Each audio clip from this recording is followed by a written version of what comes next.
ધોરણ 6 વિષય ગણિત પ્રકરણ 12 ગુણોત્તર અને પ્રમાણ। આજે આપણે આ વિડિયોમાં ઉદાહરણ 9 વિશે ભણીશું। ઉદાહરણ 9 શું 30 40 45 અને 60 પ્રમાણમાં છે?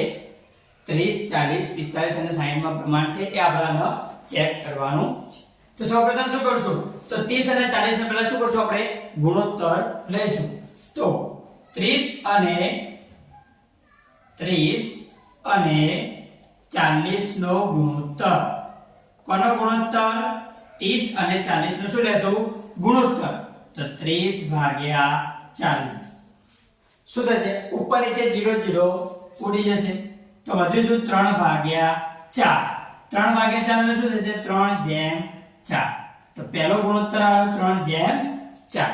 બીજું 45 અને 60 નો આપણે શું લેશું ગુણોત્તર, 45 અને 60 નો ગુણોત્તર, તો 45 અને 60 નો ગુણોત્તર બરાબર ઉપર કેટલા લખશું 45 અને નીચે 60।